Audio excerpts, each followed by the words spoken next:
بسم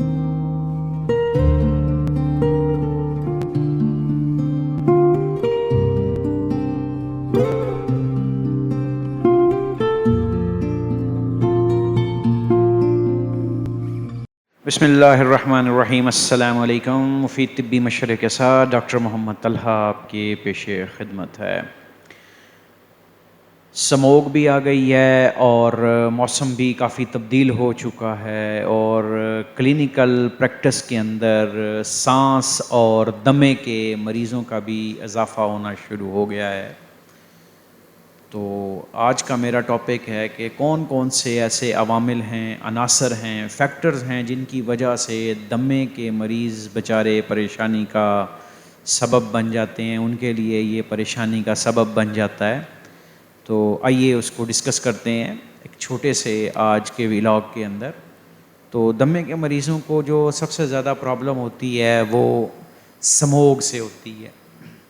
جب ہوا کے اندر آلودگی، ایئر پولوشن زیادہ ہو جاتی ہے تو اس سے ان کے اندر دمے کے جو عوامل ہیں وہ بہت زیادہ تیز ہو جاتے ہیں اور مرض میں کافی زیادہ تیزی آ جاتی ہے۔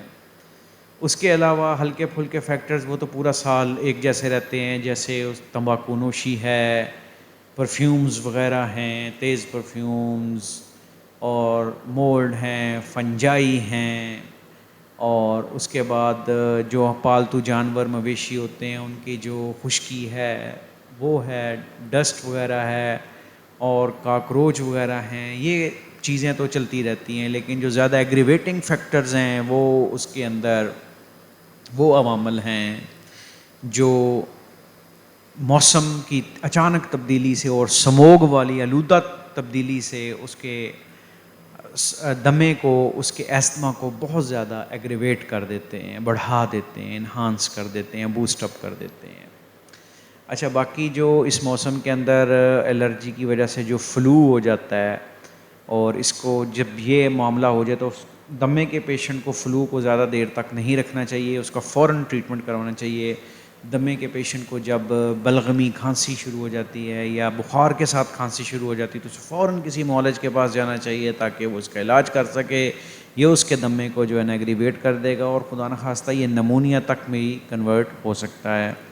باقی اس کے فیکٹرز کو ڈسٹ وغیرہ سے بچانا ہے، کیونکہ خشک موسم آ جاتا ہے ہمارے صوبہ پنجاب کے اندر، صوبہ سندھ کے اندر اکثر موسم جو ہے نا یہاں پر خشک آ گیا ہے اور تبدیل ہو چکا ہے۔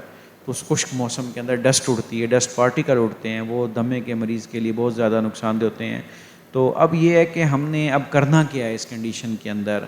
تو آلودہ موسم میں سب سے پہلی تو ہے کہ ہم نے بہت کم گھر سے باہر نکلنا ہے۔ جو پیشنٹ ہیں، خدا نخواستہ جو پیشنٹ ہیں انہوں نے بہت کم جو ہے وہ گھر سے باہر نکلنا ہے، اور جب نکلنا ہے تو فیس ماسک لگا کے نکلنا ہے، اور جب واپس آنا ہے تو اچھے طریقے سے اپنا چہرہ وغیرہ دھونا ہے اور اپنے کپڑے وغیرہ دھونے ہیں تاکہ اس سے جو ہے نا اس کو یہ پرابلم نہ ہو۔ اور ایستما کی میڈیسن اس نے as per prescription, as per clinicians, expert clinician اس کے جو پرسکرپشن ہے اس کے مطابق لینی ہے۔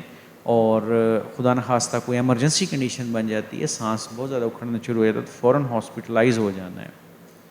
امید کرتا ہوں انشاءاللہ آپ کو میری یہ باتیں آپ کے لیے بہت مفید ثابت ہوں گی۔ نیکسٹ کسی ٹاپک میں انشاءاللہ ضرور ملاقات ہوگی، تب تک کے لیے اجازت۔ پاکستان پائندہ باد۔